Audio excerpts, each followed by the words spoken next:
22 जनवरी को अयोध्या में प्राण प्रतिष्ठा के कार्यक्रम की तैयारियां जोरों पर चल रही है। वहीं राम मंदिर में प्राण प्रतिष्ठा को लेकर कई शंकराचार्य इस पर सवाल उठाते नजर आ रहे हैं। राम मंदिर में प्राण प्रतिष्ठा को लेकर द्वारिका शारदा पीठ के शंकराचार्य स्वामी सदानंद सरस्वती से बात की न्यूज़ 24 ने।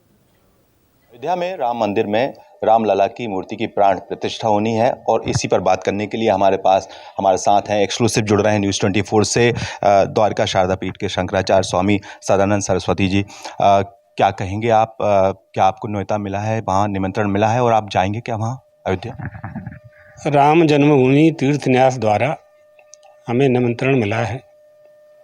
जाना तो नहीं हो पा रहा है, लेकिन हम सब प्रसन्न हैं इस कार्यक्रम से और परमात्मा श्री राम के दर्शन राम जन्मभूमि में हों, ये बहुत दिनों का संकल्प सनातन धर्मावलंबियों का, हिंदू धर्मावलंबियों का और राम भक्तों का रहा है। वह संकल्प आज पूरा होने जा रहा है। बहुत लोगों ने परिश्रम किया, बहुत लोगों ने प्रयास किया, बहुत लोगों का बलिदान भी हुआ है इसमें।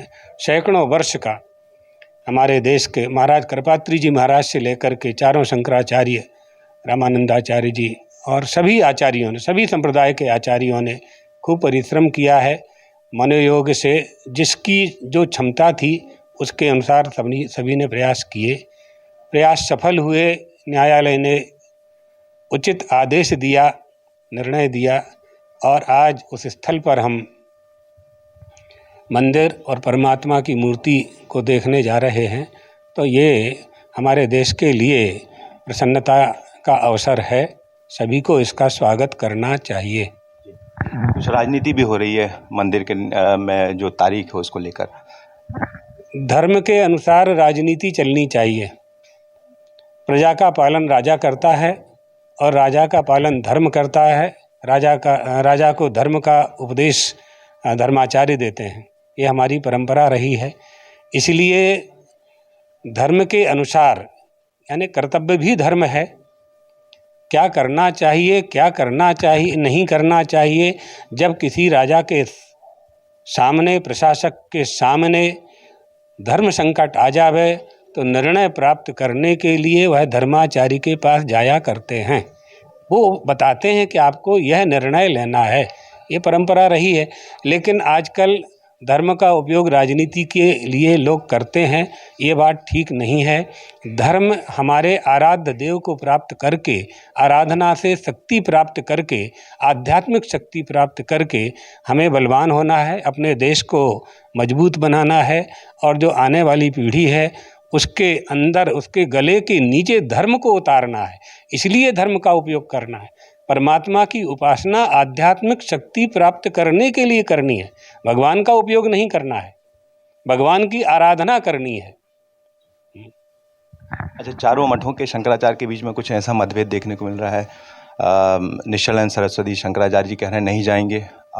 अभिमुक्तेश्वरन कह रहे हैं कि मंदिर का जो है निर्माण अधूरा है और तारीख पर भी वो कहते हैं। कि आपको लगता है कि शास्त्रों के हिसाब से क्या सही है? देखिए, शास्त्रों में बहुत से आदेश होते हैं और उन आदेशों का, उपदेशों का पालन करना और करवाना आचार्यों का काम होता है। आपने जो कहा शंकराचार्यों के मतभेद की बात, चारों शंकराचार्यों में कोई मतभेद नहीं है। न मतभेद है न मनभेद है। रही बात जो आपने प्रश्न किया, उसका अब समय नहीं रहा। आज कौन तारीख है और 22 तारीख को तो पूरा होने जाना कार्यक्रम, व्रत प्रारंभ हो गया है, वहाँ ब्राह्मण पहुँच गए हैं, अनुष्ठान प्रारंभ हो गया है। तो प्रधानमंत्री जी ने भी अपना कार्यक्रम प्रारंभ कर लिया है।